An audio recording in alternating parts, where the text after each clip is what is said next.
ಜೈ ಭಾರತ್ ಸಮಾವೇಶ ನಡೀತಾ ಇದೆ. ಇಲ್ಲಿ ರಾಹುಲ್ ಗಾಂಧಿ ಮಾತನಾಡ್ತಾ ಇದ್ದಾರೆ, ಬನ್ನಿ ನೋಡೋಣ. कांग्रेस पार्टी के वरिष्ठ नेता, हमारे प्यारे कार्यकर्ता,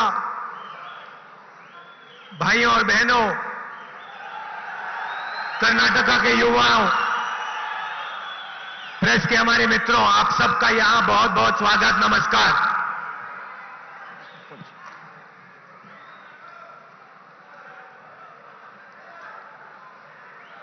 आज मैं शुरुआत में, मीटिंग के शुरुआत में कर्नाटका की जनता से सीधी बात करना चाहता हूं। ಇವತ್ತು ಪ್ರಾರಂಭದಲ್ಲೇ ನಾನು ಕರ್ನಾಟಕ ಮಹಾಜನತೆಯ ಮುಂದೆ ನೇರವಾಗಿ ಮಾತಾಡಲಿಕ್ಕೆ ಇಚ್ಛೆ ಬೀಳ್ತೇನೆ. सवाल यह है कि जब यहां कुछ ही दिनों में कांग्रेस पार्टी की सरकार आएगी, तो कांग्रेस पार्टी की सरकार कर्नाटका के युवाओं के लिए, महिलाओं के लिए, गरीबों के लिए क्या करेगी? ಕೆಲವು ದಿನಗಳಲ್ಲಿ ಕರ್ನಾಟಕ ರಾಜ್ಯದಲ್ಲಿ ಕಾಂಗ್ರೆಸ್ ಪಕ್ಷದ ಸರ್ಕಾರ ಬರಲಿದೆ. ಕಾಂಗ್ರೆಸ್ ಪಕ್ಷದ ಸರ್ಕಾರ ಬಂದ ನಂತರ ಕರ್ನಾಟಕ ರಾಜ್ಯದ ಯುವಕರಿಗೆ, ಮಹಿಳೆಯರಿಗೆ ಮತ್ತು ರೈತರಿಗೆ ಯಾವ ಕಾರ್ಯಕ್ರಮಗಳು ಹಾಕೊಳ್ತಾರೆ ಅನ್ನೋದನ್ನ ತಮ್ಮ ಮುಂದೆ ಹೇಳಲಿಕ್ಕೆ ಇಚ್ಛೆ ಬೀಳ್ತೇನೆ. हिमाचल में चुनाव हुआ, पहले छत्तीसगढ़, मध्य प्रदेश, राजस्थान में चुनाव हुआ और मुझसे जो हिमाचल प्रदेश के नेता, छत्तीसगढ़ के नेता, इन्होंने मुझसे पूछा कि हमें क्या करना चाहिए। ಹಿಮಾಚಲ್ ಪ್ರದೇಶದಲ್ಲಿ, ರಾಜಸ್ಥಾನದಲ್ಲಿ, ಮಧ್ಯಪ್ರದೇಶದಲ್ಲಿ, ಛತ್ತೀಸ್ಗಢಲ್ಲಿ, ಹಿಮಾಚಲ್ ಪ್ರದೇಶದಲ್ಲಿ ಬಂದ ಚುನಾವಣೆ ನಂತರ ಎಲ್ಲ ಮುಖ್ಯಮಂತ್ರಿಗಳು ಸಹ ನಾವು ಕಾಂಗ್ರೆಸ್ ಪಕ್ಷದ ವತಿಯಿಂದ ಜನಸಾಮಾನ್ಯರಿಗೆ ಏನು ಮಾಡಬಹುದು ಅನ್ನೋದನ್ನ ನನ್ನೆಲ್ಲ ಪ್ರಶ್ನೆ ಕೇಳಿದ್ರು. और मैंने उनसे कहा कि देखिए, आप 2-3 वायदे जनता से कीजिए और जिस दिन आपकी सरकार बने, पहली कैबिनेट मीटिंग में उन वायदों को आप पूरा करके दिखाइए। ನಾನು ಅವರಿಗೆ ಬಹಳ ಸ್ಪಷ್ಟವಾಗಿ ಹೇಳಿದೆ, ತಾವು ಸರ್ಕಾರ ಬಂದಿದೆ, ತಾವು 2-3 ಭರವಸೆಗಳನ್ನ ಬಹಳ ಸ್ಪಷ್ಟವಾಗಿ ತಮ್ಮ ಜನತೆಗೆ ಕೊಡಬೇಕು. ಅದನ್ನ ಸರ್ಕಾರ ಬಂದ ನಂತರವೇ ಅದನ್ನ ತಕ್ಷಣವೇ ಜಾರಿಗೆ ಮಾಡಬೇಕು ಅಂತೇಳಿ ನಾನು ಅವರಲ್ಲಿ ಹೇಳಿದೆ. वायदों में 6 महीने, 1 साल, 2 साल नहीं लगने चाहिए। जो बड़े वायदे हैं उनको पहले ही दिन सरकार को पूरा कर देना चाहिए। ಭರವಸೆ ಕೊಟ್ಟ ನಂತರ ಆ ಭರವಸೆಯನ್ನು ಈಡೇರಿಸಲು 3 ತಿಂಗಳು 6 ತಿಂಗಳು ಆಗಬಾರ್ದು. ಸರ್ಕಾರ ಬಂದ ತಕ್ಷಣವೇ ಏನು 3 ಮುಖ್ಯವಾದ ಪ್ರಮುಖವಾದ ಭರವಸೆಯನ್ನು ಕೊಟ್ಟಿದ್ದೀರಿ ಅದನ್ನ ಅನುಷ್ಠಾನಕ್ಕೆ ತರಬೇಕು ಅಂತ ಹೇಳಿ ನಾನು ಅವರಲ್ಲಿ ವಿನಂತಿ ಮಾಡಿದೆ. और यही मैं कर्नाटक के कांग्रेस पार्टी के नेताओं से कहना चाहता हूं। ಅದೇ ವಿಚಾರವನ್ನು ಸಹ ನಾವು ಕರ್ನಾಟಕ ರಾಜ್ಯದ ಪ್ರತಿಯೊಬ್ಬ ನಾಯಕರಿಗೂ ಸಹ ಅದೇ ವಿಚಾರವನ್ನು ಸಹ ನಾನು ಹೇಳ್ತಾ ಇದ್ದೇನೆ. हमने कर्नाटक की जनता से 4 वायदे किए हैं। ನಾವು ಕರ್ನಾಟಕದ ಜನತೆಗೆ 4 ಭರವಸೆಗಳನ್ನು ಕೊಟ್ಟಿದ್ದೇವೆ. गृह ज्योति 200 यूनिट मुफ्त में बिजली हर परिवार को, ಗೃಹ ಜ್ಯೋತಿ ಅದರಲ್ಲಿ 200 ಯೂನಿಟ್ ಉಚಿತವಾದ ವಿದ್ಯುತ್ ಶಕ್ತಿಯನ್ನು ಕೊಡ್ತಕ್ಕಂಥದ್ದು ಪ್ರತಿಯೊಂದು ಕುಟುಂಬಕ್ಕೆ. गृह लक्ष्मी 2000 रुपए हर महीने महिलाओं को, ಗೃಹಲಕ್ಷ್ಮಿ ಯೋಜನೆ ಪ್ರತಿಯೊಬ್ಬ ಕುಟುಂಬದ ಮಹಿಳೆ ಯಜಮಾನಿಗೆ 2000 ರೂಪಾಯಿ ಕೊಡ್ತಕ್ಕಂಥ ಕಾರ್ಯಕ್ರಮ. अन्नभाग्य 10 केजी चावल हर परिवार के मेंबर को, ಅನ್ನಭಾಗ್ಯ ಕಾರ್ಯಕ್ರಮ ಪ್ರತಿ ಕುಟುಂಬದ ಪ್ರತಿ ಸದಸ್ಯರಿಗೂ ಸಹ हर महीने महीने ಪ್ರತಿ ತಿಂಗಳು 10 ಕೆಜಿ ಪ್ರತಿ ಕುಟುಂಬದ ಸದಸ್ಯರಿಗೆ ಕೊಡ್ತಕ್ಕಂಥದ್ದು. और सबसे जरूरी युवा निधि 3,000 रुपए हर महीने कर्नाटक के हर ग्रेजुएट को 2 साल के लिए. ಮತ್ತು ಯುವಕರಿಗೆ ಪ್ರತಿ ತಿಂಗಳು ಯಾರು ಪದವೀಧರಿದ್ದಾರೆ ಅವರಿಗೆ 3,000 ರೂಪಾಯಿ ಎಲ್ಲ ಭತ್ಯವನ್ನು ನಾವು ಕೊಡ್ತಕ್ಕಂಥ ಕಾರ್ಯಕ್ರಮ. और 1,500 रुपए हर महीने डिप्लोमा होल्डर्स को. 1,500 ರೂಪಾಯಿಯನ್ನ ಏನು ಡಿಪ್ಲೊಮಾ ಪದವೀಧರಿದ್ದಾರೆ ಅವರಿಗೆ ಪ್ರತಿ ತಿಂಗಳು 1,500 ರೂಪಾಯಿ ಕೊಡ್ತಕ್ಕಂಥದ್ದು. और इन वायदों को पूरा करने में 6 महीने, 1 साल, 2 साल नहीं लगने चाहिए. ये वायदा पहले दिन पहली कैबिनेट मीटिंग में पूरे हो जाने चाहिए. ಏನು ಈ ಒಂದು ಭರವಸೆಯನ್ನು ನಾವು ಕೊಟ್ಟಿದ್ದೀವಿ, ಭರವಸೆಯನ್ನು ಕೊಡ್ತಾ ಇದ್ದೀವಿ, ಅದು 6 ತಿಂಗಳು 1 ವರ್ಷ ಆಗಬಾರದು. ಸರ್ಕಾರ ಬಂದ ತಕ್ಷಣವೇ ಈ 4 ಕಾರ್ಯಕ್ರಮಗಳ ಅನುಷ್ಠಾನಕ್ಕೆ ಬರಬೇಕು ಅಂತ ಹೇಳಿ ನಾನು ಹೇಳ್ತಾ ಇದ್ದೇನೆ. और कांग्रेस पार्टी को कर्नाटका की जनता का और देश की जनता को सीधा मैसेज देना चाहिए. ಕಾಂಗ್ರೆಸ್ ಪಕ್ಷದವರು ಕರ್ನಾಟಕದ ಜನತೆ ಈ ದೇಶಕ್ಕೆ ಒಳ್ಳೆ ಸಂದೇಶವನ್ನು ಕೊಡಬೇಕಾಗಿರ್ತಕ್ಕಂಥದ್ದು ಬಂದಿದೆ. ಈಗ प्रधानमंत्री को मैसेज देना चाहिए. ಪ್ರಧಾನಮಂತ್ರಿ ಅವರ ಹಣ ಜನಸಾಮಾನ್ಯರಿಗೆ ಸಲ್ಲಬೇಕು. कि अगर आप हजारों करोड़ रुपए अदानी जी जैसी कंपनियों को दे सकते हो तो हम गरीबों को, महिलाओं को, युवाओं को पैसा दे सकते हैं. ನಾವು ಅದಾನಿ ಅವರಿಗೆ ಸಾವಿರಾರು ಕೋಟಿ ರೂಪಾಯಿಗಳನ್ನ ಉಚಿತವಾಗಿ ಕೊಡುವಾಗ ನಾವು ರಾಷ್ಟ್ರದ ಜನತೆಗೆ ಉಚಿತವಾಗಿ ಬಡವರಿಗೆ, ಯುವಕರಿಗೆ, ಮಹಿಳೆಯರಿಗೆ ಈ ಕಾರ್ಯಕ್ರಮವನ್ನು ಕೊಡ್ತಕ್ಕಂಥದ್ದು. आपने दिल भर के अदानी जी जैसे लोगों की मदद की. हम दिल भर के कर्नाटक के गरीबों की मदद करेंगे, युवाओं की मदद करेंगे, महिलाओं की, युवाओं की मदद करेंगे. ಯಾವ ರೀತಿ ಮನಪೂರ್ವಕವಾಗಿ ತಾವು ಅದಾನಿ ಅವರಿಗೆ ಸಹಾಯ ಮಾಡಿದ್ರಿ, ನಾವು ಕಾಂಗ್ರೆಸ್ ಪಕ್ಷದವರು ಮನಪೂರ್ವಕವಾಗಿ ಬಡವರಿಗೆ, ಮಹಿಳೆಯರಿಗೆ, ಯುವಕರಿಗೆ ಸಹಾಯ ಮಾಡ್ತಕ್ಕಂಥ ಕೆಲಸವನ್ನ ಮಾಡ್ತೀವಿ ಅಂತ ಹೇಳ್ತಾ ಇದ್ದೀನಿ. आप अपना काम करो, हम अपना काम करेंगे. ಪ್ರಧಾನಮಂತ್ರಿ ಅವರೇ, ತಾವು ತಮ್ಮ ಕೆಲಸ ಮಾಡಿ, ನಾವು ನಮ್ಮ ಕೆಲಸವನ್ನು ಮಾಡ್ತೇವೆ. कर्नाटक में बीजेपी ने क्या काम किया? ಕರ್ನಾಟಕದಲ್ಲಿ ಭಾರತೀಯ ಜನತಾ ಪಾರ್ಟಿ ಏನ್ ಕೆಲಸ ಮಾಡಿದೆ ಅನ್ನೋದು ಯೋಚನೆ ಮಾಡಿ. क्या काम किया? मैं आपसे पूछ रहा हूं. ತಮ್ಮನ್ನು ಕೇಳ್ತಾ ಇದ್ದೀವಿ, ಬಿಜೆಪಿ ಏನ್ ಕೆಲಸ ಮಾಡಿದೆ? ಜೋರಾಗಿ ಹೇಳ್ಬೇಕು. 40% कमीशन खाया. ಕರ್ನಾಟಕದಲ್ಲಿ ಆಗಿರ್ತಕ್ಕಂಥದ್ದು 40% ಕಮಿಷನ್ ಬಿಟ್ಟರೆ ಬೇರೆ ಏನು काम ಮಾಡಿಲ್ಲ. करवाने के लिए बीजेपी की सरकार ने कर्नाटक की जनता, कर्नाटक के युवाओं, कर्नाटक के महिलाओं से पैसा चोरी किया.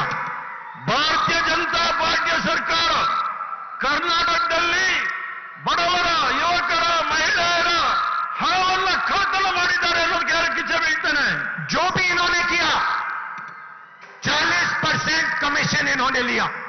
ಏನೇ ಕೆಲಸ ಮಾಡಿದ್ರೂ ಸಹ ಅದರಲ್ಲಿ 40% ಲಂಚ ಹೊಡೆದಿರ್ತಾರೆ ಅನ್ನೋದನ್ನ ಸಾಬೀತಾಗಿದೆ. ये सिर्फ मैं नहीं कह रहा हूं. ಇದು ನಾನು ಹೇಳ್ತಾ ಇಲ್ಲ. कॉन्ट्रैक्टर एसोसिएशन ने हिंदुस्तान के प्रधानमंत्री को चिट्ठी लिखी और कहा कि कर्नाटका में 40% कमीशन लिया जा रहा है. ಇದು ನಾನು ಹೇಳ್ತಕ್ಕಂಥದ್ದಲ್ಲ. ಕರ್ನಾಟಕ ರಾಜ್ಯದ ಪಿಡಬ್ಲ್ಯೂಡಿ ಕಾಂಟ್ರಾಕ್ಟ್ ಅಸೋಸಿಯೇಷನ್ನ ಅಧ್ಯಕ್ಷರು ಪ್ರಧಾನಮಂತ್ರಿಗೆ ಪತ್ರದ ಮೂಲಕ ತಿಳಿಸಿದ್ದಾರೆ, ಭಾರತೀಯ ಜನತಾ ಪಾರ್ಟಿಯ ಸರ್ಕಾರ 40% ಕಮಿಷನ್ ಹೊಡಿತಾ ಇದೆ ಅಂತ ಹೇಳಿ. प्रधानमंत्री ने आज तक चिट्ठी का जवाब नहीं दिया. ಪ್ರಧಾನಮಂತ್ರಿ ಅವರು ಇಲ್ಲಿಯವರೆಗೂ ಸಹ ಆ ಪತ್ರಕ್ಕೆ ಯಾವುದೇ ರೀತಿಯ ಉತ್ತರವನ್ನು ಕೊಟ್ಟಿಲ್ಲ.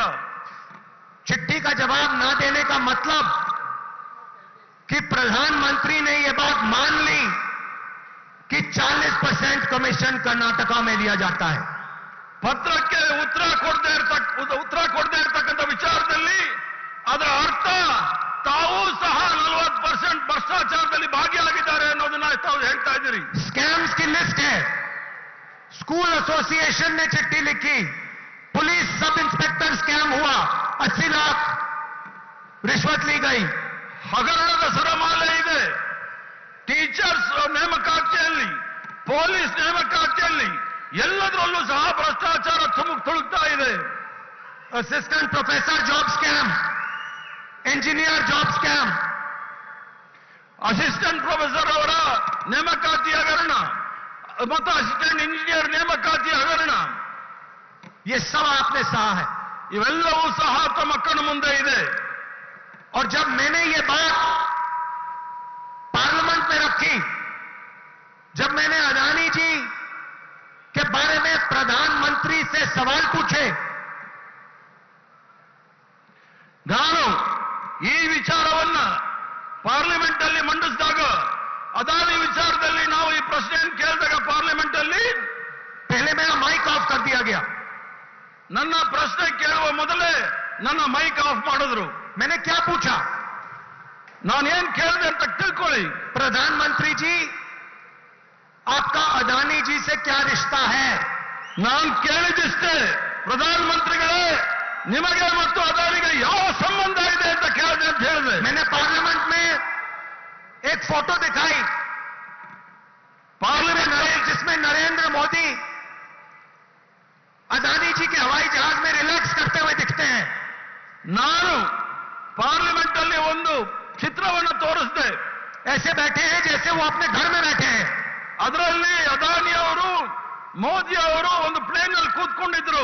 मैंने पूछा क्या रिश्ता है? ನಾನು ಏನು ಸಂಬಂಧ ಇದೆ ಅಂತ ಕೇಳಿದೆ. फिर मैंने सवाल पूछा कि हिंदुस्तान के एयरपोर्ट्स अडानी जी को दिए जा रहे हैं, और एयरपोर्ट देने से पहले सरकार नियम बदलती है, नियम क्यों बदला, किसने बदला?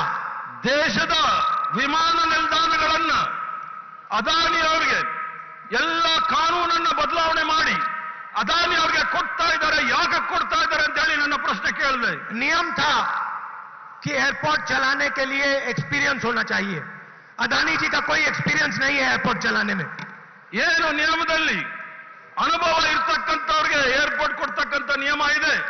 ಆದ್ರೆ ಅದಾನಿ ಅವ್ರಿಗೆ ಯಾವುದೇ ರೀತಿ ಅನುಭವ ಇಲ್ಲ, ಅವ್ರಿಗೆ ಯಾಕೆ ಅದನ್ನ ವಿಮಾನ ನಿಲ್ದಾಣವನ್ನ ಕೊಡ್ತಾ ಇದ್ದೀರಿ ಅಂತ ನನ್ನ ಪ್ರಶ್ನೆ. मुंबई एयरपोर्ट उनके हवाले कर दिया गया। ಮುಂಬೈನ ದೊಡ್ಡ ವಿಮಾನ ನಿಲ್ದಾಣ ಅವ್ರ ಕೈ ಕೊಟ್ಟಾಯ್ತು. जिसका एयरपोर्ट था उस पे सीबीआई ईडी के केसेस लगा दिए। ಯಾರು ಆ ಏರ್ಪೋರ್ಟ್ ಅನ್ನ ನಿರ್ಮಿಸಿದ್ರು ಅವರ ವಿರುದ್ಧ ಇಡಿ, ಸಿಬಿಐನ ದಾಳಿ ನಡೆಸಿ ಅವರಿಂದ ಭಾಗವಹಿಸಿ ಅದನ್ನು ತೆಗೆದುಕೊಂಡಿದ್ದಾರೆ. और उससे एयरपोर्ट छिनवा दिया और अडानी जी के हवाले कर दिया। ಆ ಏರ್ಪೋರ್ಟ್ ಅನ್ನ ಆ ನಿರ್ಮಾಣ ಮಾಡಿದವರಿಂದ ಕಿತ್ಕೊಂಡು ಅದಾನಿ ಅವರು ಕೈ ಕೊಟ್ಟಿರ್ತಕ್ಕಂಥದ್ದು. ऑस्ट्रेलिया में हिंदुस्तान के प्रधानमंत्री ऑस्ट्रेलिया के नेता के साथ बैठे हैं, उसी मेज पे अडानी जी बैठे हैं, उसी मेज पे स्टेट बैंक ऑफ इंडिया के चेयरमैन के सीनियर मेंबर बैठे हैं। ಆಸ್ಟ್ರೇಲಿಯಾಗೆ ಪ್ರಧಾನಮಂತ್ರಿ ಅವರು ಅಧಿಕೃತವಾಗಿ ಭೇಟಿ ಕೊಟ್ಟಾಗ ಪ್ರಧಾನಮಂತ್ರಿ ಅವರ ಜೊತೆ ಅದಾನಿ ಅವರು ಮತ್ತು ಮೈಸೂರು ಸ್ಟೇಟ್ ಬ್ಯಾಂಕ್ ಆಫ್ ಇಂಡಿಯಾದ ಅಧಿಕಾರಿಗಳು ಸಹ ಅವ್ರ ಜೊತೆ ಕುಳಿತಿರ್ತಕ್ಕಂಥ ನಾವೆಲ್ಲರೂ ಸಹ और ನೋಡಿದ್ದೇವೆ. उसी के एकदम बाद स्टेट बैंक अडानी जी को हजारों करोड़ रुपए का बैंक लोन दे देता है। मैंने पूछा किसने करवाया? ಆ ಒಂದು ಸಭೆ ನಡೆದ ನಂತರ ತತ್ಕ್ಷಣವೇ ಸ್ಟೇಟ್ ಬ್ಯಾಂಕ್ ಆಫ್ ಇಂಡಿಯಾದವರು ಸಾವಿರಾರು ಕೋಟಿ ರೂಪಾಯಿಗಳ ಸಾಲವನ್ನು ಅದಾನಿ ಅವರು ಕೊಡ್ತಾರೆ. ಯಾವ ಕಾನೂನು ಅವ್ರಿಗೆ ಕೊಟ್ಟಿದೆ ಅಂತ ನನ್ನ ಪ್ರಶ್ನೆ. श्रीलंका में पोर्ट अथॉरिटी का एक चेयरमैन कहता है कि श्रीलंका के राष्ट्रपति ने उसे बताया कि नरेंद्र मोदी ने कहा है कि अडानी जी की मदद करनी है। ಶ್ರೀಲಂಕಾದ ಬಂದರಿನ ಒಬ್ಬ ಚೇರ್ಮನ್ ಹೇಳ್ತಾರೆ, ಪ್ರಧಾನಮಂತ್ರಿ ಅವರು ಈ ಒಂದು ಬಂದರನ್ನ ನಾವು ಅದಾನಿ ಅವರಿಗೆ ಕೊಡಬೇಕು ಅಂತ ಹೇಳಿ ನಮ್ಮ ಮೇಲೆ ಒತ್ತಡ ಹಾಕಿದ್ದಾರೆ ಅಂತ ಹೇಳಿ. प्रधानमंत्री बांग्लादेश जाते हैं, उसके एकदम बाद अडानी जी को कॉन्ट्रैक्ट मिल जाता है। ಪ್ರಧಾನಮಂತ್ರಿ ಅವರು ಬಾಂಗ್ಲಾದೇಶ್ಗೆ ಹೋಗ್ತಾರೆ. ಬಾಂಗ್ಲಾದೇಶ್ಗೆ ಹೋದ ತಕ್ಷಣವೇ ಅದಾನಿ ಅವ್ರಿಗೆ ಅಲ್ಲಿರ್ತಕ್ಕಂಥ ಕಾಂಟ್ರಾಕ್ಟ್ಗಳು ಸಿಗುತ್ತೆ. प्रधानमंत्री इजराइल जाते हैं, अडानी जी को डिफेंस कॉन्ट्रैक्ट मिल जाते हैं, पोर्ट मिल जाता है। ಪ್ರಧಾನಮಂತ್ರಿ ಅವರು ಇಸ್ರೇಲ್ ರಾಷ್ಟ್ರಕ್ಕೆ ಹೋಗ್ತಾರೆ, ಅಲ್ಲೂ ಸಹ ಬಂದರು ಮತ್ತು ಡಿಫೆನ್ಸ್ ಅಂದ್ರೆ ರಕ್ಷಣಾ ಇಲಾಖೆಯ ಕಾಂಟ್ರಾಕ್ಟ್ಗಳನ್ನು ಅವರು ಕೊಡಿಸ್ತಾರೆ. ये सवाल मैंने पूछे. ಈ ಪ್ರಶ್ನೆಯನ್ನ ನಾನು ಪಾರ್ಲಿಮೆಂಟ್ ಅಲ್ಲಿ ಕೇಳಿರ್ತಕ್ಕಂಥದ್ದು. मैंने पार्लियामेंट में पूछा, अदानी जी की शेल कंपनी है. ಪಾರ್ಲಿಮೆಂಟ್ ಅಲ್ಲಿ ನಾನು ಕೇಳಿದೆ, ಅದಾನಿ ಅವರ ನಕಲಿ ಕಂಪನಿಗಳು ಇದೆ, बेनामी ಬೇನಾಮಿ ಹೆಸರಿನಲ್ಲಿ ಇರ್ತಕ್ಕಂಥದ್ದು. ये किसकी है? इसमें 20,000 करोड़ रुपए किसका है? ये सवाल मैंने पूछा. ಈ ಬೇನಾಮಿ ಕಂಪನಿ ನಕಲಿ ಕಂಪನಿನಲ್ಲಿ ಇರ್ತಕ್ಕಂಥ 20,000 ಕೋಟಿ ರೂಪಾಯಿ ಯಾರ್ದು ಅಂತ ನಾನು ಪ್ರಶ್ನೆ ಮಾಡಿದ್ದೇನೆ. उसके बाद पहली बार इतिहास में सरकार ने पार्लियामेंट को नहीं चलने दिया. ಅದ ನಂತರ ಇಡೀ ಇತಿಹಾಸದಲ್ಲಿ ಮೊದಲನೇ ಬಾರಿಗೆ ಸರ್ಕಾರ ಪಾರ್ಲಿಮೆಂಟ್ ನಡೆಸಲಿಕ್ಕೆ ಬಿಡಲಿಲ್ಲ. आमतौर से ऑपोजिशन पार्लियामेंट को रोकती है. पहली बार इतिहास में बीजेपी की सरकार ने, उनके मंत्रियों ने पार्लियामेंट को रोका. ಇತಿಹಾಸವನ್ನು ತಾವು ನೋಡಿದಾಗ ಯಾವತ್ತೂ ಸಹ ಸರ್ಕಾರದ ವಿರುದ್ಧ ವಿರೋಧ ಪಕ್ಷದವರು ನಾವು ಸದನವನ್ನು ನಡೆಸಲಿಕ್ಕೆ ಬಿಡ್ತಾ ಇರಲಿಲ್ಲ. ಆದ್ರೆ ಇತಿಹಾಸದ ಮೊಟ್ಟ ಮೊದಲನೇ ಬಾರಿಗೆ ಬಿಜೆಪಿ ಸರ್ಕಾರ ಈ ಒಂದು ಪಾರ್ಲಿಮೆಂಟ್ ನಡೆಸಲಿಕ್ಕೆ ಬಿಡಲಿಲ್ಲ. उसके बाद बीजेपी के मंत्रियों ने पार्लियामेंट में मेरे बारे में झूठ बोला. ಅದರ ನಂತರ ಭಾರತೀಯ ಜನತಾ ಪಾರ್ಟಿಯ ಕೇಂದ್ರ ಮಂತ್ರಿಗಳು ನನ್ನ ರಾಹುಲ್ ಗಾಂಧಿ ಅವರ ಮೇಲೆ ಸುಳ್ಳು ಅಪಪ್ರಚಾರಗಳನ್ನು ಮಾಡಲಿಕ್ಕೆ ಪ್ರಯತ್ನ ಮಾಡಿದ್ರು. कानून में नियम है, सॉरी पार्लियामेंट में नियम है, अगर कोई भी मेंबर दूसरे मेंबर के बारे में बोलता है तो उस मेंबर को पार्लियामेंट पे बोलने का मौका दिया जाना चाहिए. ये कानून है पार्लियामेंट का. ಪಾರ್ಲಿಮೆಂಟ್ ಅಲ್ಲಿ ಆ ಪಾರ್ಲಿಮೆಂಟ್ ನಡೆಸ್ತಕ್ಕಂಥ ನಿಯಮದ ಅನುಸಾರ ಯಾರಾದರೂ ಒಬ್ಬ ಸದಸ್ಯನ ಹೆಸರು ತೆಗೆದ್ರೆ ಆ ಸದಸ್ಯನಿಗೆ ಅವಕಾಶ ಮಾಡಿಕೊಡ್ಬೇಕಾಗಿರ್ತಕ್ಕಂಥದ್ದು ಮಾತಾಡಲಿಕ್ಕೆ.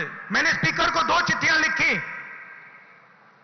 कहा कि देखिए ये मेरा हक है, मेरे ऊपर आरोप रखा गया है, मुझे कहना है, मुझे जवाब देना है. ನಾನು ಲೋಕಸಭಾ ಸ್ಪೀಕರ್ಗೆ 2 ಪತ್ರವನ್ನು ಬರೆದೆ, ನನಗೆ ನನ್ನ ಹಕ್ಕಿದೆ, ನಾನು ಉತ್ತರ ಕೊಡ್ಲಿಕ್ಕೆ ಅವಕಾಶ ಕೊಡಿ ಅಂತ ಹೇಳಿ. बोलने का मौका नहीं दिया गया, ನನಗೆ ಮಾತಾಡಲಿಕ್ಕೆ ಅವಕಾಶ ಕೊಡಲಿಲ್ಲ. उसके बाद मैं स्पीकर के ऑफिस में गया, मैंने कहा स्पीकर साहब मुझे मौका तो दीजिए, जवाब देने का मौका तो दीजिए. ಅದರ ನಂತರ ನಾನು ಸ್ಪೀಕರ್ ಅವರ ಕಚೇರಿಗೆ ಹೋಗಿ ನಾನು ಅವರಲ್ಲಿ ವಿನಂತಿ ಮಾಡಿದೆ, ನನಗೆ ಮಾತಾಡಲು ಅವಕಾಶ ಮಾಡಿಕೊಡಿ, ಅದಕ್ಕೆ ಜವಾಬ್ ಕೊಡಿ ಅಂತ ಹೇಳಿ. मुस्कुरा के कहते हैं मैं कुछ नहीं कर सकता. ಮುಗುಳು ನಕ್ಕೊಂಡು ಸ್ಪೀಕರ್ ಸಾಹೇಬರು ನಾನೇನು ಮಾಡಕ್ಕಾಗೋದಿಲ್ಲ ಅಂತ ಉತ್ತರ आइए ಕೊಟ್ಟರು. मेरे साथ चाय पिएजिए, मैं आपको समझा दूंगा. ನಾವು ನನ್ನ ಜೊತೆ ಟೀ ಕುಡೀರಿ, ಆವಾಗ ನಿಮಗೆ ನಾನು ಅದನ್ನ ಆ ವಿಚಾರದಲ್ಲಿ ನಾನು ಬಗೆಹರಿಸ್ತೀನಿ ಅಂತ ಹೇಳಿ. मैंने उनसे कहा स्पीकर सर आप तो स्पीकर हैं, आप पार्लियामेंट के स्पीकर हैं, जो भी आप करना चाहते हो पार्लियामेंट में आप कर सकते हो, आप अपना काम क्यों नहीं कर रहे हो? ತಾವು ಲೋಕಸಭೆಯ ಸ್ಪೀಕರ್, ತಾವು ಏನು ಬೇಕಾದರೂ ಪಾರ್ಲಿಮೆಂಟ್ ಅಲ್ಲಿ ನಡೆಸಬಹುದು, ತಮ್ಮ ಅಧಿಕಾರವನ್ನು ಚಲಾಯಿಸಬೇಕು, ಆದ್ರೆ ತಾವು ಮಾಡ್ತಾ ಇಲ್ಲ. मुस्कुरा के मेरी ओर देखते हैं. ಪುನಃ ಮುಗುಳು ನಕ್ಕೊಂಡು ನನ್ನ ಕಡೆ ನೋಡ್ತಾ ಇದ್ದಾರೆ. उसके बाद वहां नहीं रुके, वो नहीं चाहते हैं कि मैं पार्लियामेंट में अदानी जी की बात रखूं, वो डरते हैं. ಅಲ್ಲಿಗೆ ಅದು ನಿಲ್ಲಿಲ್ಲ. ಅವರು ನನ್ನಲ್ಲಿ ನಿರೀಕ್ಷೆ ಮಾಡ್ತಾರೆ ನಾನು ಅದಾನಿ ವಿಚಾರವನ್ನ ಪಾರ್ಲಿಮೆಂಟ್ ಅಲ್ಲಿ ಮಾತಾಡಬಾರ್ದು ಅಂತ ಹೇಳಿ. ಯಾಕಂದ್ರೆ ಅದಾನಿ ವಿಚಾರ ತೆಗೆದ್ರೆ ಅವರು ಬಾ ಬೀಳ್ತಾ ಇದ್ದಾರೆ. उसके बाद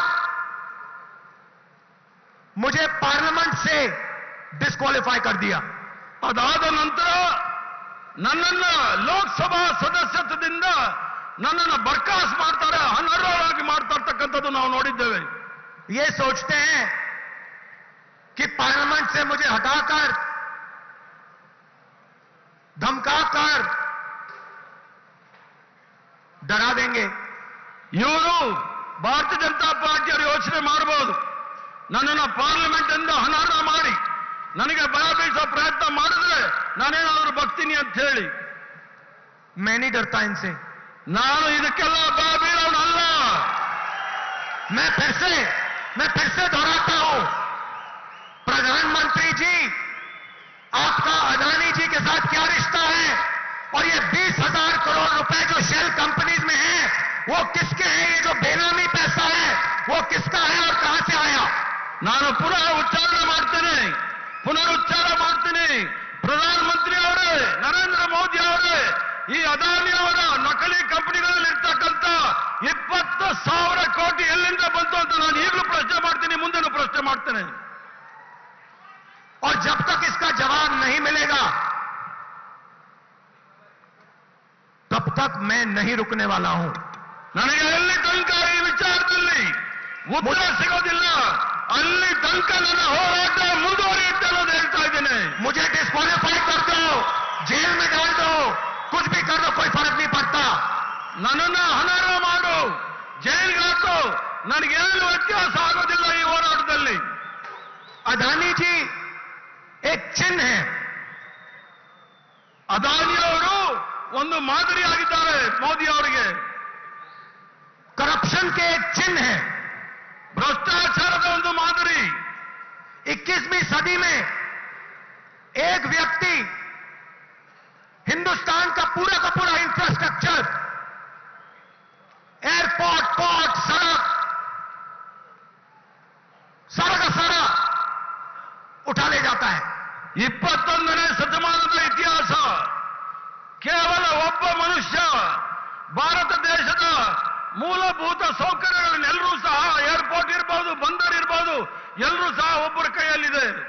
हजारों करोड़ रुपए धन जादू से उनकी कंपनी में आ जाता है. ಸಾವಿರಾರು ಕೋಟಿ ರೂಪಾಯಿಗಳು ಯಾವುದೋ ಒಂದು ಮಂತ್ರಜಾಲ ರೀತಿಯಲ್ಲಿ ಎಲ್ಲ ಅವರ ಅಕೌಂಟ್ಗೆ ಬರ್ತಾ ಇದೆ. सबसे जरूरी इंफ्रास्ट्रक्चर, डिफेंस इंफ्रास्ट्रक्चर की कंपनी में चाइना का एक डायरेक्टर बैठा है. ಬಹಳ ಪ್ರಮುಖವಾದ ಗಂಭೀರವಾದ ಒಂದು ಇಲಾಖೆಯಲ್ಲಿ, ರಕ್ಷಣಾ ಇಲಾಖೆಯಲ್ಲಿ ಇವತ್ತು ಚೈನಾದ ಒಬ್ಬರು ಡೈರೆಕ್ಟರ್ ಅಲ್ಲಿ ಬಂದು ಕುತ್ಕೊಂಡಿದ್ದಾರೆ. अदानी जी की शेल कंपनी में चाइना का डायरेक्टर है. बात समझिए. ಅದಾನಿ ಅವರ ನಕಲಿ ಕಂಪನಿಗಳಲ್ಲಿ ಚೈನಾದ ಡೈರೆಕ್ಟರ್ ಇದ್ದಾರೆ ಅನ್ನೋದನ್ನು ನಾನು ಮುಂದೆ ಹೇಳಲಿಕ್ಕೆ ಇಚ್ಛೆ ಬೀಳ್ತೇನೆ. कोई इन्वेस्टिगेशन नहीं हो रहा. ಆ ವಿಚಾರದಲ್ಲಿ ಯಾವುದೇ ರೀತಿಯ ತನಿಖೆ ನಡೀತಾ ಇಲ್ಲ. अदानी जी डिफेंस में काम करते हैं. कोई इन्वेस्टिगेशन नहीं हो रहा कि भैया आपकी कंपनी में चाइना का डायरेक्टर कैसे बैठा हुआ है, ये है कौन, किसने बैठाया इसको, क्यों बैठाया. ಅದಾನಿ ಅವರ ಕಂಪನಿಗಳಲ್ಲಿ ಚೈನಾದ ಡೈರೆಕ್ಟರ್ ಇರ್ತಕ್ಕಂಥದನ್ನ ಯಾಕೆ ಅಲ್ಲಿ ಕೂರ್ಸ್ಕೊಂಡಿದ್ದೀರಾ, ಯಾಕೆ ಡೈರೆಕ್ಟರ್ ಮಾಡಿದ್ದೀರಾ ಅಂತೇಳಿ ಯಾರು ಸಹ ಉತ್ತರ ಕೊಡ್ತಾ ಇಲ್ಲ. और फिर ध्यान भटकाने की कोशिश करते हैं. ಮತ್ತೆ ನಿಮ್ಮ ಮನಸ್ಸನ್ನ, ದೃಷ್ಟಿಯನ್ನು ಬೇರೆ ಕಡೆ ತೆಗೆದುಕೊಂಡು ಹೋಗ್ಲಿಕ್ಕೆ ಪ್ರಯತ್ನ ಮಾಡಿಸ್ತಾ ಇದ್ದಾರೆ. ओबीसी की बात करते हैं. ಸರ್, ओबीसी की बात करते हैं. ಆ ವಿಚಾರ ಬಂದಾಗ ಹಿಂದುಳಿದ ವರ್ಗದವರ ವಿಚಾರದಲ್ಲಿ ಮಾತಾಡ್ತಾರೆ. कहते हैं कि मैंने ओबीसी का अपमान किया. ಹೇಳ್ತಾರೆ ನಾನು ಹಿಂದುಳಿದ ವರ್ಗದವರ ಅಪಮಾನ ಮಾಡಿದೆ ಅಂತ ಹೇಳಿ. चलिए आज ओबीसी की बात करते हैं, पूरी करते हैं. ಆಯ್ತು, ಇವತ್ತು ಹಿಂದುಳಿದ ವರ್ಗದವರ ಬಗ್ಗೆ ವಿಚಾರವನ್ನು ಮಾತಾಡ್ತೇನೆ. सबसे बड़ा सवाल क्या है? ದೊಡ್ಡ ಸವಾಲು ಯಾವುದಿದೆ ನಮ್ಮ ಮುಂದೆ? अगर हम ओबीसी की बात करते हैं, दलितों की बात करते हैं, हिंदुस्तान के लोगों की बात करते हैं, तो सबसे बड़ा सवाल क्या है? ನಾವು ಹಿಂದುಳಿದ ವರ್ಗದವರಾಗ್ಲಿ, ದಲಿತರ ವಿಚಾರದಲ್ಲಾಗ್ಲಿ, ಭಾರತ ದೇಶದ ಪ್ರಜೆಗಳಿಗೆ ವಿಚಾರದಲ್ಲಿ ಮಾತಾಡುವಾಗ ಅದರಲ್ಲಿ ಏನು ತಪ್ಪಿದೆ? सबसे बड़ा सवाल यह है कि किसकी कितनी आबादी है. ದೊಡ್ಡ ಪ್ರಶ್ನೆ ಎಲ್ಲರ ಜನಸಂಖ್ಯೆ, ಯಾರ ಜನಸಂಖ್ಯೆ ಅತಿ ಹೆಚ್ಚಿನದಾಗಿದೆ ಅನ್ನೋದನ್ನ ತಿಳ್ಕೊಳ್ಬೇಕಾಗಿದೆ. हम जानते हैं कि हिंदुस्तान की सरकार में सेक्रेटरीज अगर आप देखें तो दलित, आदिवासी और ओबीसी वर्ग से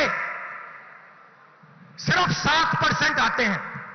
ತಾವೇನಾದರೂ ಕೇಂದ್ರ ಸರ್ಕಾರದಲ್ಲಿರ್ತಕ್ಕಂಥ ಹಲವಾರು ವಿಭಾಗಗಳಲ್ಲಿ ನೋಡಿದಾಗ ದಲಿತರು ಮತ್ತು ಹಿಂದುಳಿದ ವರ್ಗದವರ ಸಂಖ್ಯೆ 7% ಮಾತ್ರ ಇರ್ತಕ್ಕಂಥದ್ದು ನಾವು ನೋಡಬಹುದು. मतलब हिंदुस्तान की सरकार को, हिंदुस्तान की सरकार की रीढ़ की हड्डी जो है secretaries of government of India, उसमें से सिर्फ 7% दलित, आदिवासी और ओबीसी वर्ग से आते हैं.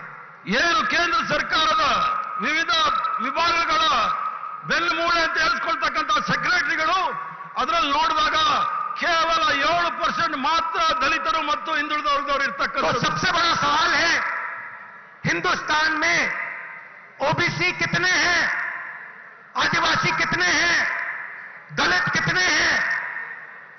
तो अगर हम धन बांटने की बात करें, अगर हम सत्ता बांटने की बात करें, तो पहला कदम ये होना चाहिए कि भैया किसकी कितनी आबादी है. ತಾವು ಹಿಂದೂಸ್ತಾನದ ವಿಚಾರವನ್ನು ನೋಡಿದಾಗ ಅತಿ ಹೆಚ್ಚಿನ ಜನಸಂಖ್ಯೆ ಯಾರ್ದಿದೆ, ದಲಿತರು, ಹಿಂದುಳಿದ ವರ್ಗದವರು ಮತ್ತು ಅನ್ಯ ಭಾಗದವರು ಸಹ ಅವರ ಜನಸಂಖ್ಯೆ ಅನುಗುಣವಾಗಿ ಏನು ತಾವು ಅವಕಾಶಗಳನ್ನು ಕೊಟ್ಟಿದ್ದಾರೆ ಅನ್ನೋದು ನೋಡಬೇಕಾಗಿದೆ. यूपीए ने, कांग्रेस पार्टी ने 2011 में कास्ट बेस्ड सेंसस किया. 2011ನೇ ಇಸ್ವಿಯಲ್ಲಿ ಯುಪಿಎ ಸರ್ಕಾರ ಜಾತಿವಾರು ಗಣನೆ ಆಗಬೇಕು, ಜನಸಂಖ್ಯೆ ಗಣನೆ ಆಗಬೇಕು ಅಂತೇಳಿ ನಾವು ಮಾಡಿದ್ವಿ. पूरे देश की जातियों का डेटा उस सेंसस में है. ಇಡೀ ಭಾರತ ದೇಶದ ಪ್ರತಿಯೊಂದು ಅಂಕಿ ಅಂಶಗಳು ಆ ಡೇಟಾ ಇದರಲ್ಲಿದೆ. मोदी जी, आप ओबीसी की बात करते हैं, उस डेटा को आप पब्लिक कर दीजिए. ನರೇಂದ್ರ ಮೋದಿ ಅವರೇ, ತಾವು ಓಬಿಸಿಗಳ ವಿಚಾರದಲ್ಲಿ ಮಾತಾಡ್ತಾ ಇದ್ದೀರಿ. ನಿಮ್ಗೇನಾದ್ರೂ ಧೈರ್ಯ ಇದ್ರೆ ಆ 2011ನೇ ಜನಗಣತಿಯನ್ನು ನೀವು ಬಹಿರಂಗ ಮಾಡಿ. पता लग जाए देश में कितने ओबीसी हैं, कितने दलित हैं, कितने आदिवासी हैं. ಸಾರ್ವಜನಿಕರಲ್ಲಿ ಬಹಳ ಸ್ಪಷ್ಟವಾಗಿ ಗೊತ್ತಾಗಲಿ, ಜನಸಂಖ್ಯೆ ಆಧಾರಿತದಲ್ಲಿ ಓಬಿಸಿಗಳು ಎಷ್ಟಿದ್ದಾರೆ, ಎಸ್ಸಿ ಎಸ್ಟಿಗಳು ಎಷ್ಟಿದ್ದಾರೆ ಅಂತ ಹೇಳಿ. अगर सबको भागीदार बनाना है, सबको इस देश की प्रगति में शामिल करना है, तो यह तो मालूम होना चाहिए कि कौन कितने हैं. ಆದ್ರೆ ತಮ್ಗೇನಾದ್ರೂ ಮನಸ್ಸಲ್ಲಿದ್ರೆ ಪ್ರತಿಯೊಬ್ಬರನ್ನು ಸಹ ಮುಖ್ಯ ದಾರಿಯಲ್ಲಿ ನಾವು ತೆಗೆದುಕೊಂಡು ಹೋಗ್ಬೇಕಾದ್ರೆ ನಮಗೆ ಗೊತ್ತಾಗಬೇಕು ಜನಸಂಖ್ಯೆ ಅನುಗುಣವಾಗಿ ಯಾರ್ಯಾರು ಎಷ್ಟು ಜನಸಂಖ್ಯೆ ಇದೆ ಅಂತ ಹೇಳಿ. तो मोदी जी, कास्ट सेंसस का डेटा आप रिलीज कीजिए, देश की जनता को पता लग जाए देश में ओबीसी कितने हैं, दलित कितने हैं, आदिवासी कितने हैं. ಮೋದಿಜಿ ಅವರೇ, ಏನು ನಮ್ಮ ಜಾತಿ ಜನಗಣತಿ ಇದೆ ಅದನ್ನ ಬಹಿರಂಗಗೊಳಿಸಲಿ, ಸಾರ್ವಜನಿಕರಿಗೆ ಗೊತ್ತಾಗಲಿ ಓಬಿಸಿ ಎಸ್ಸಿ ಎಸ್ಟಿ ಎಷ್ಟಿದ್ದಾರೆ ಅಂತ ಹೇಳಿ. और अगर आप ये काम नहीं करेंगे तो ये ओबीसी पर अपमान है. ತಾವೇನಾದರೂ ಈ ಒಂದು ಕೆಲಸ ಮಾಡಲಿಲ್ಲ ಅಂದ್ರೆ ಅದು ಹಿಂದುಳಿದ ವರ್ಗದವರಿಗೆ ಮಾಡಿದ ದೊಡ್ಡ ಅಪಮಾನ ಅಂತ ಹೇಳಲಿಕ್ಕೆ ಇಚ್ಛೆ ಬೀಳ್ತೇನೆ. आपने ओबीसी की बात की, देश को दिखा दीजिए देश में कितने ओबीसी हैं. ತಾವು ಓಬಿಸಿ ವಿಚಾರವನ್ನ ಮಾತಾಡಿದ್ರಿ, ಹಿಂದುಳಿದ ವರ್ಗದವರ ವಿಚಾರ ಮಾತಾಡಿದ್ರಿ, ಅವ್ರಿಗೆ ತಿಳಿಸಿ ಅವರ ಜನಸಂಖ್ಯೆ ಎಷ್ಟಿದೆ ಅಂತ ಹೇಳಿ. और फिर देश को समझाइए कि आपकी सरकार में सिर्फ 7% सेक्रेटरीज ओबीसी, दलित और आदिवासी में से क्यों आते हैं. ಮತ್ತೆ ದೇಶದ ಜನತೆಗೆ ತಿಳಿಸಿ, ಕೇಂದ್ರ ಸರ್ಕಾರದ ವಿಭಾಗೀಯ ಮಟ್ಟದಲ್ಲಿ ಕೇವಲ 7% ಭಾಗದಷ್ಟು ಮಾತ್ರ ಅಧಿಕಾರಿಗಳು ಯಾಕಿದ್ದಾರೆ ಅಂತ ಹೇಳಿ. दूसरी बात, जो एससी और एसटी का कोटा है उसको उनकी आबादी से प्रोपोर्शन कर दीजिए. ಮತ್ತೆ ಎಸ್ಸಿ ಎಸ್ಟಿ ಅವರ ಜನಸಂಖ್ಯೆ ಆಧಾರಿತ ಅವರ ಜನಸಂಖ್ಯೆ ಅನುಗುಣವಾಗಿ ಅವರಿಗೆ ಅವಕಾಶಗಳನ್ನು ಕೊಡಿ. और तीसरी बात, जो रिजर्वेशन पे आपने 50% का कैप लगा रखा है उसको हटा दीजिए.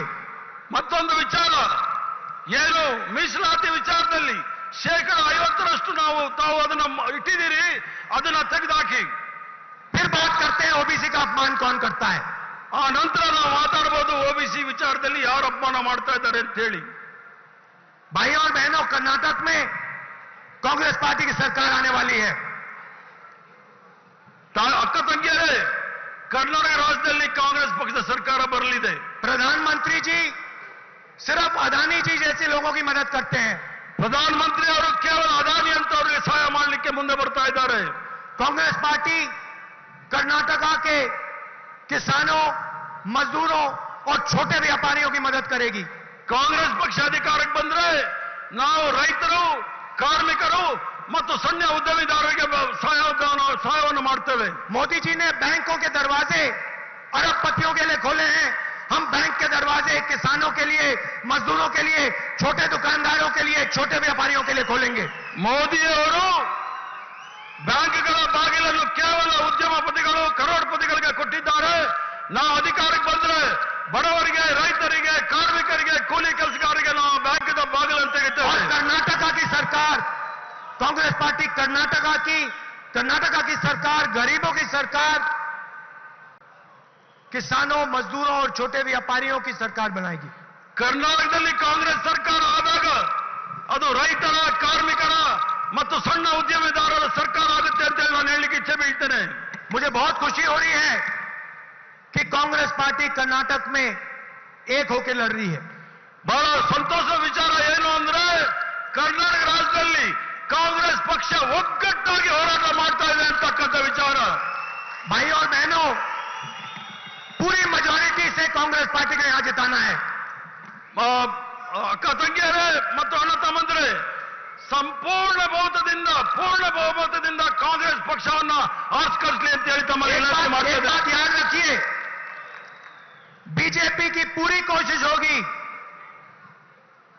कि वो 40% कमीशन वाले पैसे से सरकार को तोड़ने की कोशिश करें। ಒಂದು ಗಮನದಲ್ಲಿ ಇಟ್ಕೊಳ್ಳಿ, ಭಾರತೀಯ ಜನತಾ ಪಾರ್ಟಿ ಸರ್ವ ಪ್ರಯತ್ನ ಮಾಡುತ್ತೆ 40% ಕಮಿಷನ್ ಏನ್ ದುಡ್ಡು ಹೊಡೆದಿದ್ದಾರೆ ಅದನ್ನ ಸರ್ಕಾರವನ್ನ ಬೀಳಿಸಲಿಕ್ಕೆ ಪ್ರಯತ್ನ ಮಾಡ್ತಾರೆ. जो पैसा आपसे चोरी किया उसी का प्रयोग करके फिर से आपकी सरकार चोरी करने की कोशिश करेंगे। ಏನು ತಮ್ಮ ಹಣವನ್ನ ಕಳ್ತನ ಮಾಡಿದ್ದಾರೆ ಅದೇ ಕಳ್ಳ ಹಣದಲ್ಲಿ ನಿಮ್ಮ ಸರ್ಕಾರವನ್ನ ಕೆಡಲಿಕ್ಕೆ ಪ್ರಯತ್ನ ಮಾಡ್ತಾರೆ. इसलिए सबसे जरूरी बात, कम से कम 150 सीटें कांग्रेस को आज जीतनी चाहिए। इसलिए ಬಹಳ ಪ್ರಮುಖವಾದ ವಿಚಾರ, ಕಾಂಗ್ರೆಸ್ ಪಕ್ಷ 150 ಸೀಟ್ಗಳನ್ನ ಗೆಲ್ಲಿಸಬೇಕು. इनको कोई भ्रष्टाचार का मौका नहीं देना है। ಭಾರತೀಯ ಜನತಾ ಪಾರ್ಟಿ ಅವರಿಗೆ ಯಾವುದೇ ರೀತಿಯ ಭ್ರಷ್ಟಾಚಾರ ಮಾಡಲಿಕ್ಕೆ ಅವಕಾಶ ಕೊಡಬೇಡಿ. आप सबका दिल से बहुत बहुत धन्यवाद। और जो हमारे कार्यकर्ता हैं, कांग्रेस पार्टी के बब्बर शेर हैं, आप निकलिए, जनता के बीच में जाइए और 150 सीटें यहां जितवाइए। धन्यवाद। ತಮ್ಮೆಲ್ಲರಿಗೂ ಸಹ ಧನ್ಯವಾದಗಳು. ಕಾಂಗ್ರೆಸ್ ಪಕ್ಷದ ಹುಲಿಗಳು ಏನಿದ್ದೀರಿ, ನೀವೆಲ್ಲರೂ ಸಹ ಸಾರ್ವಜನಿಕರ ಮಧ್ಯೆ ಹೋರಾಟ, ಬಿಜೆಪಿ ವಿರುದ್ಧ ಹೋರಾಟ ಮಾಡಿ ಅಂತ ಹೇಳಿ ನಾನು